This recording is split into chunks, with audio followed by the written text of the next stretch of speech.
आइए हम लोग periodic classification and periodic properties जो एलिमेंट की है उस चैप्टर के क्वेश्चन करते हैं। तो पहली heading nomenclature of element with atomic numbers more than 100। तो इनका नाम कैसे लिखा जाता है एनसीईआरटी में हम लोगों ने पढ़ा है, तो उसी के हम लोग क्वेश्चन करने जा रहे हैं। तो पहले कह रहा है आइडेंटिफाई द इनकरेक्ट मैच। तो कह रहा है कि ये जो दिया गया है नीचे, ये जो है मैच किए गए हैं, इनमें से कोई एक गलत है, तो उसी को आइडेंटिफाई यानी पहचानना है कि इनमें से कौन सा गलत है। तो यहाँ पर देखिए डी वाला ऑप्शन गलत है। डी वाले ऑप्शन में हमारे पास क्या है, ये डी वाला ऑप्शन है।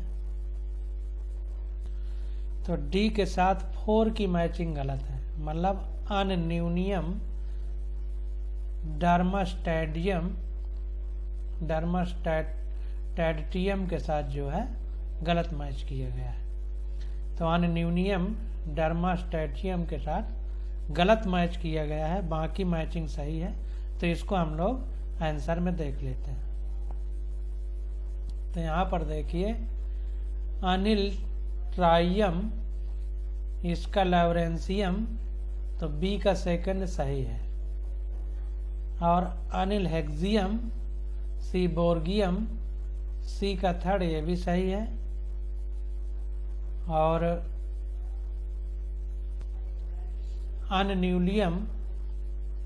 अनिल्यूनियम, ये मेंडेलेवियम, ए का फर्स्ट, ये भी सही है। लेकिन ये अनन्यूनियम रोएंटेजिनियम के साथ जो है ये गलत मैच है।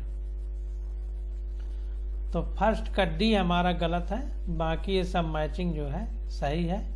अगर इसकी मैचिंग को और अच्छे से देखना है तो एनसीईआरटी में हमने पढ़ाया है, वहां आप लोग देख सकते हैं।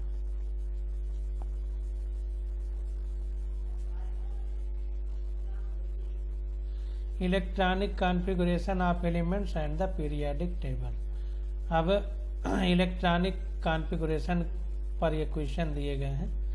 तो कह रहा है कि एक एलिमेंट द एलिमेंट Z बराबर 114, मतलब कोई तत्व है उसका परमाणु क्रमांक 114 है, हैज बीन डिस्कवर्ड रिसेंटली, जो कि अभी हाल ही में खोजा गया है।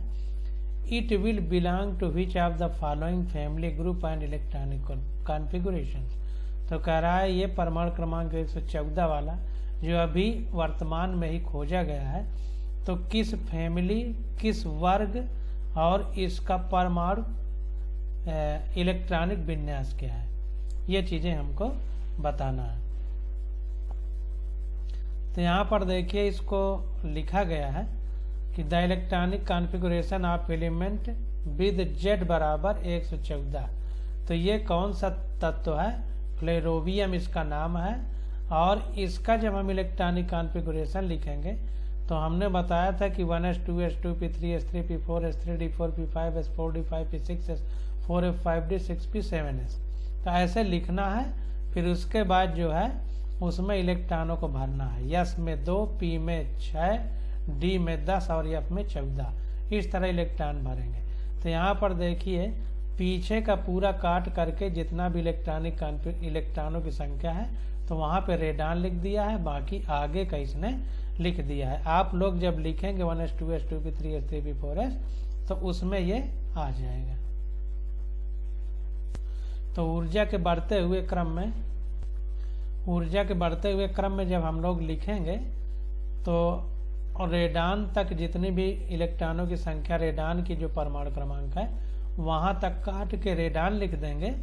इसके बाद आगे का लिखेंगे तो 5f14 6d10 7s2 7p2 ये आ जाएगा हमारा। तो अब यहाँ पर देखना है कि देखिए इलेक्ट्रॉन जो बाहरी कक्षा है 7s 7p, तो ये मुख्य क्वांटम संख्या 7 यानी कक्षा 7वीं है। इसमें कितने इलेक्ट्रॉन है, यस उपकोष में 2 हैं, पी में 2 हैं, इसका मतलब पूरे 4 हो गए। इसका मतलब ये चौथे वर्ग का तत्व है। ये हमको वर्ग बताता है तो ऊपर जो इलेक्ट्रॉन होते हैं तो ये हमको वर्ग बताते हैं, और ये जो n नंबर है ये हमको आवर्त बताता है। तो देखिए मुख्य क्वांटम संख्या 7 है, और इसमें 2 उपकोष हैं यस और पी, इनमें 2-2 इलेक्ट्रॉन है तो 4 इलेक्ट्रॉन हो गए। इसका मतलब ये चौथे वर्ग का तत्व है। चौथा वर्ग मतलब कार्बन फैमिली। तो hence it belongs to carbon family which had the same outer electronic configuration. तो ये दूसरे का पहला ऑप्शन हमारा करेक्ट हो जाएगा। आगे देखते हैं, कह रहा है an atom has electronic configuration, एक परमाणु है उसका इलेक्ट्रॉनिक विन्यास दिया गया है 1s2 2s2 2p6 3s2 3p6 3d3 4s2। तो कह रहा है you will place it in, तो इसको हम लोग कहाँ रखेंगे ये हमसे पूछ रहा है। तो इसको देखते हैं तीसरे क्वेश्चन को। तो यहाँ पर देखिए जो ये इलेक्ट्रॉनिक कॉन्फ़िगरेशन लिखा गया है 1s2 2s2 2p6 3s2 3p6 3d3 4s2। तो इसमें देखिए जो लास्ट इलेक्ट्रॉन है, तो इसमें अगर ये आउटर मोस्ट सेल देखें, सबसे बाहरी कक्षा देखें, तो इसमें यस उपकोष में 2 ही इलेक्ट्रॉन रह सकते हैं। इसका मतलब ये भरा हुआ है। लेकिन इसमें देखिए डी में 10 इलेक्ट्रॉन रह सकते हैं, लेकिन 3 भरे हुए हैं। इसका मतलब जो इलेक्ट्रॉन होगा वो डी उपकोष में आकर के भरेगा, तो इसलिए डी ब्लॉक एलिमेंट है। तो देखिए in the configuration the last electron of the atom is filled in D subshell S 3d3। तो कह रहा है कि अगर हम विन्यास को देखें तो लास्ट इलेक्ट्रॉन हमारा डी सबसेल में यानी डी उपकोष में भर रहा है, जैसा कि 3d3 है। इसका मतलब डी में 10 रह सकते हैं, तो 3 ही है, मतलब लास्ट इलेक्ट्रॉन इसी में भरेगा, क्योंकि ये तो पूरा भर चुका है, क्योंकि यस में अधिकतम 2 ही इलेक्ट्रॉन रह सकते हैं। Thus this elements belongs to D block of the periodic table। इसलिए ये तत्व पीरियाडिक टेबल में डी ब्लॉक के अंतर्गत रखा जाएगा, क्योंकि अब अंतिम इलेक्ट्रॉन डी उपसेल में उपकोष में जा रहा है। And with group number 5th B, और ग्रुप नंबर इसका क्या होगा, वर्ग संख्या 5 का बी होगा, या इसी को 5 कह सकते हैं। इस तरह 5th बी कहेंगे या 5 कहेंगे। अब देखिए बाहरी कक्षा में 2 इलेक्ट्रॉन है, उसके अंदर वाली जो अब भरी जानी है उसमें 3 है।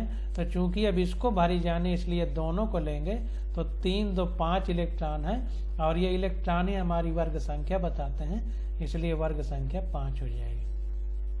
अगर ये पूरा भरा होता तो इसके इलेक्ट्रॉन वर्ग संख्या बताते, तो इसको ध्यान देना है। अब प्रश्न संख्या 4 देखते हैं। कह रहा है the electronic configuration of element is 1s2 2s2 2p6 3s2 3p3। तो कह रहा है कि एक तत्व है उसका इलेक्ट्रॉनिक विन्यास क्या है 1s2 2s2 2p6 3s2 3p3। तो कह रहा है what is the atomic number of the element. तो इस एलिमेंट का एटॉमिक नंबर क्या है, which is just below the above element in the periodic table. और इसके नीचे कौन सा तत्व है, विच इज जस्ट बिलो, मतलब इसके नीचे द अबव एलिमेंट जो दिया गया है इन द पीरियडिक टेबल, मतलब इसका परमाणु क्रमांक क्या होगा जिसका लिखा गया है, और इसके जस्ट नीचे जो तत्व होगा उसका परमाणु क्रमांक क्या होगा।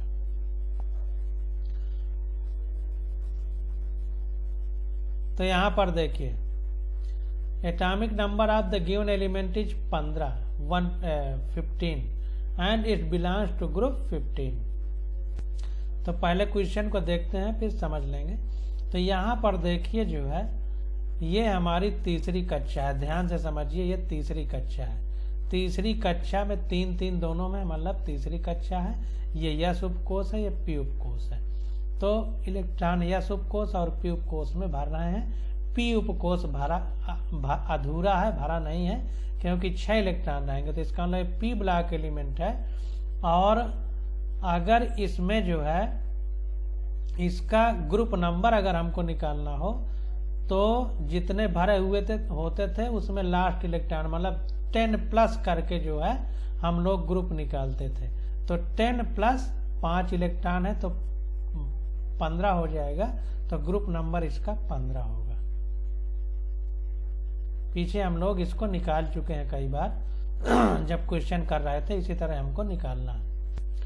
तो ग्रुप नंबर हम निकालना सीख गए कि 10 प्लस करके जितने बाहरी कक्षा में इलेक्ट्रॉन होंगे तो वो हमको ग्रुप नंबर बताएगा।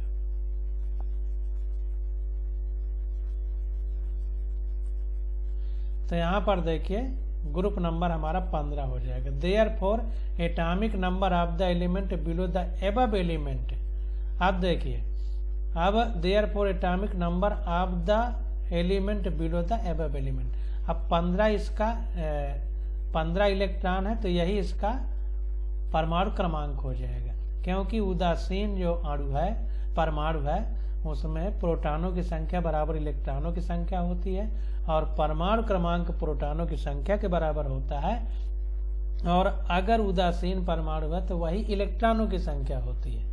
तो ग्रुप 15 हो गया और 15 इलेक्ट्रॉन है पूरे, इसलिए परमाणु क्रमांक भी 15 होगा, क्योंकि उसके अंदर 15 ही प्रोटॉन होंगे, क्योंकि प्रोटॉनों की संख्या और इलेक्ट्रॉनों की संख्या उदासीन परमाणु में बराबर होती है। अब इसके नीचे वाला हमको तत्व निकालना है, तो 2, 8, 18, 18, 32, 32 इस तरह करके हम लोग निकालते थे। तो 15 है तो अब इसमें 18 जोड़ देंगे तो उसके नीचे वाला तत्व आ जाएगा। तो 15 प्लस 18 जोड़ दिया तो 33, यानी इसके नीचे वाले जो तत्व होगा उसका परमाणु क्रमांक 33 होगा। तो 4 का सी ऑप्शन हमारा करेक्ट हो जाएगा। 5 नंबर क्वेश्चन देखते हैं। कह रहा है in the atomic number of an element is 33, it will be placed in the periodic table in the. तो कह रहा है कि एक तत्व है उसका परमाणु क्रमांक 33 है, इसको हम आवर्त सारणी में किस ग्रुप में रखेंगे? 4 ऑप्शन हमको दिए गए हैं। तो अभी ऊपर ही हमने देखा है 5th ग्रुप कहें या इसको 15 ग्रुप कहेंगे वैसे। तो 5 का सी ऑप्शन सही है, electronic configuration of an element with Z बराबर 33। तो देखिए उसी प्रकार आप बाउ प्रिंसिपल से 1s 2s 2p 3s 3p 3d 4s 4p इसने लिख दिया है और 33 पूरा कर दिया है। 2 2 p में 6 है, s में 2 भरेंगे, p में 6, d में 10 भरते हैं, s में 2 भरेंगे, p में 3। Hence it lies in 5th A। इसका मतलब ये जो बाहरी कक्षा है उसमें 5 इलेक्ट्रॉन है तो 5th A में आएगा, या इसी को 15th ग्रुप कहते हैं, 15वां ग्रुप। तो इसको ध्यान देना है। देखिए आप बाउ प्रिंसिपल के हिसाब से ये ऊर्जा का बढ़ता हुआ क्रम नहीं है। 1s 2s 2p 3s 3p 4s 3d 4p 5s इस तरह होता है, लेकिन यहाँ चूंकि 33 पूरा करना है तो वैसे दिखा दिया, इसने भर दिया है क्रम से। 1 यस होता है, 2 पी होते हैं, 1 यस है, 2 पी है, 3 यस पी डी है और चौथे में यस और पी है। ऊर्जा के बढ़ते हुए क्रम में इस तरह लिखा जाएगा जो ऑफ बाउ प्रिंसिपल कहता है। 1s 2s 2p 3s 3p 4s 3d 4p। तो देखिए यस में 2, यस में 2, पी में 6, यस में 2, पी में 6, यस में 2, डी में 10 भरे जाते हैं और अंत में जो बाहरी कक्षा के इलेक्ट्रॉन हो गए 4s और 4p हैं। तो इसमें 2 है और इसमें 3 है, इसका मतलब ये 5वें ग्रुप या 5th ग्रुप का मेंबर है। तो यहाँ ग्रुप भरने के लिए इसको क्रम से बाहर वाले को, चौथे को बाहर करके दिखाया है कि ये दोनों चौथी कक्षाएं हैं और यस और पी उपकोष हैं, इनमें 5 इलेक्ट्रॉन है, इसलिए 15th ग्रुप या 5th A में इसको रखा जाएगा। तो इस प्रकार से हम लोग इलेक्ट्रॉनिक कॉन्फ़िगरेशन इसका बना लेंगे।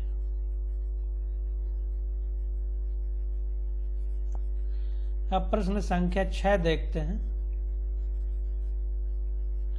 6 में कह रहा है the electronic configuration of 4 element are given below. 4 तत्वों के इलेक्ट्रॉनिक विन्यास दिए गए हैं। Which element does not belong to the same family as other. तो इन 4 में से कोई एक दूसरी फैमिली का मेंबर है, तो कह रहा है कि उनमें से कौन सा है।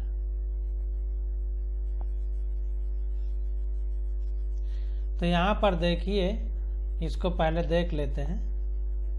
ये देखिए इसमें डी आ रहा है, इसमें डी आ रहा है, इसमें डी आ रहा है, लेकिन इसमें पी आ रहा है, यस डी नहीं है। तो जिसमें डी है वो डी ब्लॉक है और ये पी ब्लॉक है, तो यही मेंबर नहीं है। अन्य तीनों डी ब्लॉक के मेंबर हैं, ये डी ब्लॉक का मेंबर नहीं है।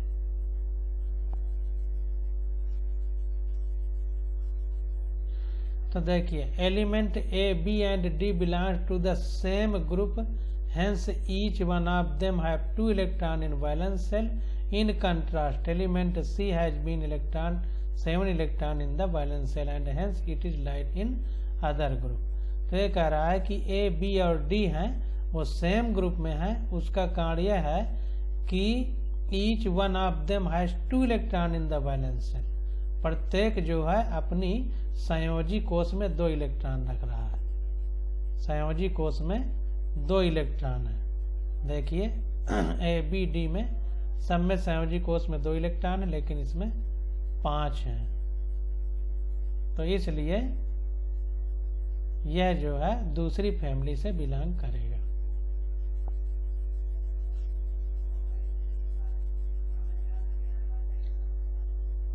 इन कंट्रास्ट मतलब इसके विपरीत एलिमेंट सी जो है, सी ऑप्शन जो है, has 7 electron in the valence shell. Valence shell में 7 इलेक्ट्रॉन है, hence it lies in the other group, इसलिए ये दूसरे वर्ग से संबंधित है। देखिए इसमें तीसरी कक्षा ए भी है, तीसरी ए भी है, 3 है, तो 5 2 7 इलेक्ट्रॉन है बाहरी कक्षा में, इसलिए दूसरे ग्रुप से बिलोंग करेगा। अब आ गया periodic trends in properties of element. तो पीरियाडिक टेबल में प्रॉपर्टी किस तरह एलिमेंट की बदल रही है उस पर आधारित क्वेश्चन हम लोग करेंगे। तो देखिए हमसे पूछ रहा है for the second period element, दूसरे आवर्त के तत्वों में the correct increasing order of first ionization enthalpy is. दूसरे आवर्त के तत्व में इनमें से कौन सा पहली आयनन ऊर्जा आयनन एंथैल्पी का क्रम सही है। दूसरे आवर्त में जो तत्व हैं 4 ऑप्शन में, इनमें कौन सा आयोनाइजेशन एंथैल्पी का सही क्रम है, या आयनन एंथैल्पी का पहली आयनन एंथैल्पी फर्स्ट आयोनाइजेशन एंथैल्पी का क्रम कौन सा सही है। तो हमने बताया था कि दूसरे और 5वें में ध्यान देना है, ये आगे पीछे होंगे, बाकी सब सही रहेगा। तो देखिए 7वें में as we move across a period ionization enthalpy increases because of increasing nuclear charge and decrease in atomic radii. जैसे जैसे हम आगे आवर्त में जाते हैं पीरियाडिक टेबल में यानी आवर्त सारणी में, तो एंथैल्पी बढ़ती है। उसका कारण ये है कि प्रभावी नाभिकीय चार्ज बढ़ता है और नाभिकीय परमाणु त्रिज्या घटती है, जैसा हम पीछे पढ़ चुके हैं। How your abnormal value are observe for B N and N E. और इनमें से भी जो एबनॉर्मल है, जो मतलब नॉर्मल नहीं है, नॉर्मल से हट के है, तो वो हम देखेंगे बी एन और एन ई में, due to extra stability of half filled and full filled orbital. तो उसका कारण ये है कि यह बी एन और एन ई में आधे भरे हुए और पूरे भरे हुए कक्षक हैं, इसकी वजह से इनमें कुछ नॉर्मल से अलग प्रॉपर्टी है। That's the actual order is, इसलिए सही ऑर्डर क्या होगा। तो हमारा क्रम देखिए ये है LI BE BC NO FNE, ये हमारा क्रम होता है LI BE BC NO FNE।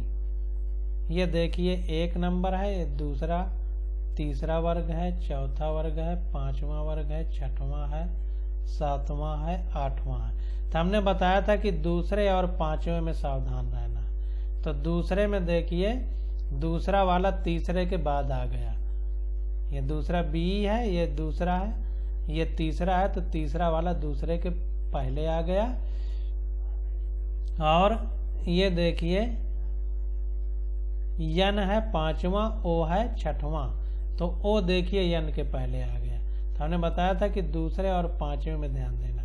दूसरा तीसरे के बाद चला जाता है और पांचवा छठवें के बाद चला जाता है। तो देखिए NO के बाद चला गया और BE BE के पहले आ गया, तो इसको ध्यान देना है। तो दूसरा वाला तीसरा वाला दूसरे वाले की जगह ले लिया, BE दूसरे पे होना चाहिए तो तीसरे पे चला गया, तो दूसरा वाला तीसरे पे चला गया और पांचवा वाला 6 पे चला गया, दूसरा तीसरे पे, पांचवा छठवें पे चला गया। बाकी क्रम सही है कि बाईं ओर से दाहिनी ओर जाने वाला आवर्त में हमारी जो आयोनाइजेशन एंथैल्पी है वो बढ़ती है। तो क्रम इस तरह होगा कि हमको दूसरे को तीसरे की जगह रख देना है, पांचवें के छठवें की जगह, बाकी क्रम सही रहेगा। और वो है क्यों ऐसा? क्योंकि आधे भरे हुए या पूरे भरे हुए ऑर्बिटल पाए जाते हैं, इसलिए इनका स्थायित्व ज्यादा है और आयोनाइजेशन एनर्जी ज्यादा है, इसलिए परिवर्तन आ रहा है। क्योंकि दूसरे में देखिए 2 इलेक्ट्रॉन जाएंगे यस में तो पूरा भरा हुआ रहेगा, इसलिए BE जो है B से ज्यादा आयनन एंथैल्पी रखता है, इसलिए BE की B से ज्यादा।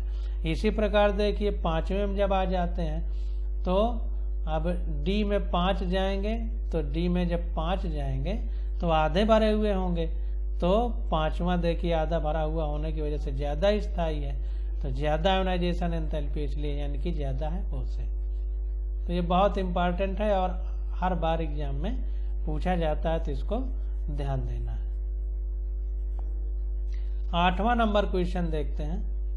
8वें में कह रहा है match the oxide given in column first with its property given in column second.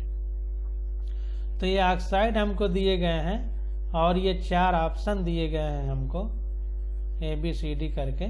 तो कह रहा है कौन सा ऑक्साइड कैसा है, इसके बारे में कौन सा ऑप्शन सही है, इसको बताना है।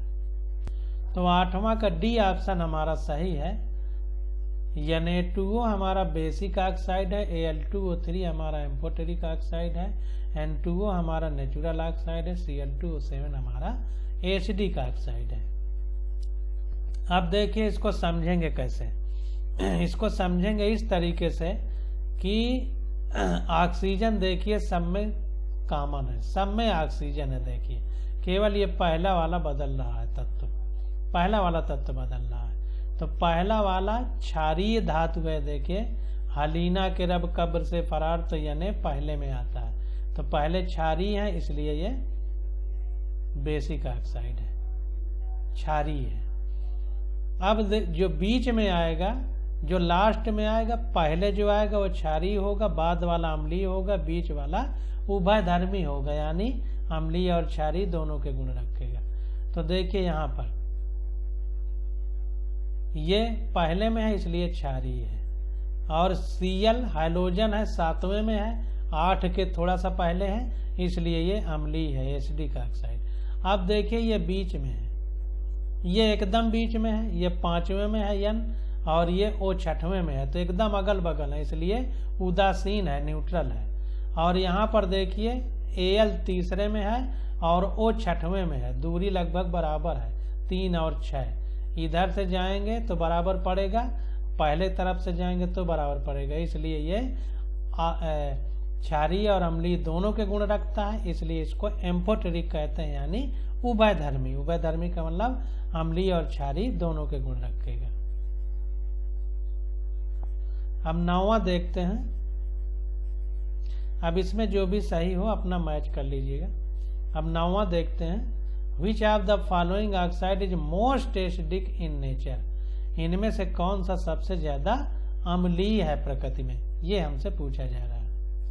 अब देखिए कितना स्पष्ट तरीके से इसमें बताया है कि जब ग्रुप में हम ऊपर से नीचे जाते हैं तो हमारा धात्विक गुण बढ़ता है, यानी क्षारीय प्रकृति बढ़ती है, और आवर्त में जब हम बाएं से दाएं तरफ जाते हैं तो हमारा अम्लीय प्रवृत्ति बढ़ता है। तो वही कह रहा है इन मेटल यानी धातुओं में, यानी पहले ग्रुप में क्षारीय धातुएं हैं, दूसरे ग्रुप में क्षारीय मृदा धातुएं हैं। तो इन metal on moving down the group metallic character increases. तो मेटल में यानी धातुओं में हम जब वर्ग में ऊपर से नीचे जाते हैं तो धात्विक गुण उनका बढ़ता है। सो बेसिक नेचर इंक्रीजेज, धात्विक गुण बढ़ेगा तो क्षारीय प्रवृत्ति बढ़ेगी यानी बेसिक नेचर बढ़ेगा। Hence most acidic will be BeO। अब देखिए BeO जो है बेगम का सरबरा यानी दूसरे ग्रुप में है और बी सबसे ऊपर है, BE फिर Mg इस तरह है, तो बी सबसे ऊपर है, इसका मतलब ये सबसे ज्यादा एसिडिक होगा जो 4 ऑप्शन दिए गए हैं। तो इसलिए BeO हमारा सबसे ज्यादा अम्लीय है। Mg देखिए बी के नीचे है, इसका मतलब ये इससे कम अम्लीय होगा क्योंकि नीचे जाने पर क्षारीय गुण बढ़ता है। अब बेगम का सरबा, अब ये BA बहुत नीचे आता है तो और क्षारीय होगा, और CaO भी हमारा इससे कम अम्लीय होगा, तो हमारा बी वाला ऑप्शन करेक्ट हो जाएगा। अब प्रश्न संख्या 10 देखते हैं। कह रहा है in which of the following options the order of arrangement does not agree with the variation of properties indicated against it. कह रहा है जो 4 ऑप्शन दिए गए हैं इनमें जो ब्रैकेट में ये लिखा गया है इनकी विशेषता, तो इनमें से 4 में से कोई एक मैच नहीं कर रही है, तो वो हमको बताना है कि कौन सी नहीं मैच कर रही है। तो 10 का A और D हमारा नहीं मैच कर रहा है, और उसके बारे में देखिए बताया जा रहा है, स्पष्ट हो जाएगा भी। The correct order of increasing negative electron gain enthalpy is IBrFCl। यहाँ पर देखिए क्वेश्चन में F की इलेक्ट्रॉन गेन एंथैल्पी सबसे ज्यादा है, increasing electron gain enthalpy. Electron लब्ध एंथैल्पी क्लोरीन की ज्यादा होती है, फ्लोरीन की कम होती है, ये ध्यान देना है, तो इसलिए ये भी हमारा गलत है। तो इसीलिए 10 का सही क्रम क्या है, सबसे ज्यादा क्लोरीन की होगी, फिर उससे कम फ्लोरीन की, फिर उससे कम ब्रोमीन की, फिर उससे कम आयोडीन। नीचे जाने पर घटती है, लेकिन फ्लोरीन से क्लोरीन की ज्यादा होती है, इसको ध्यान देना है। Due two electron repulsion in small size F atom.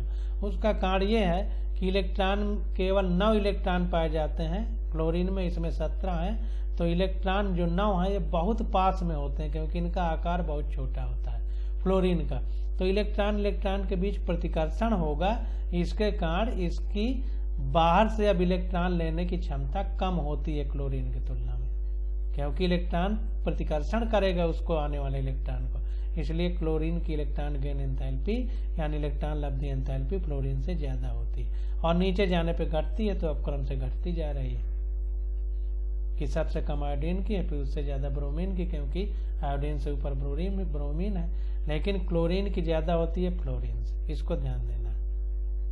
The correct order of increasing first ionization enthalpy BCON, यन के बाद O के बाद यन आएगा। अभी इसके ऊपर वाले क्वेश्चन में हमने बताया था कि 6वें के बाद 5वां आता है, और दूसरे के बाद तीसरे के बाद दूसरा आता है। क्यों? हाफ फिल्ड आधे भरे हुए और पूर्ण भरे हुए कक्षक की वजह से इनकी आयोनाइजेशन एंथैल्पी ज्यादा होती, क्योंकि यन का 5 होता है, यन का 7 और 14 लिखते हैं, देख लेते हैं 7 और 14, तो 7 को भरेंगे तो 1s2 2s2 2p3, तो 4 3 7 भर गए। अब P में 3 कक्षक होते हैं, तो सब में एक एक इलेक्ट्रॉन भरेगा, 3 ही है P में, तो ये आधा भरा हुआ, आधा भरा हुआ कक्षक या पूर्ण भरा हुआ कक्षक ज्यादा स्थायी होता है, इसीलिए यन की O से ज्यादा है electron gain enthalpy, ionization enthalpy, आयनन एंथैल्पी। तो इसको ध्यान देना है, बार बार यही सब क्वेश्चन आएंगे, इनको समझ के रखना है।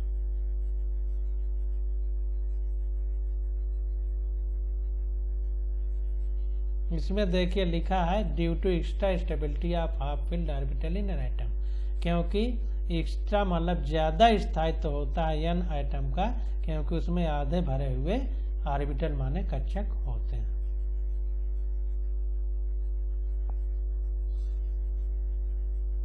अब 11 नंबर क्वेश्चन जो है हम लोग अगले लेक्चर से करेंगे, आज बस यहीं तक।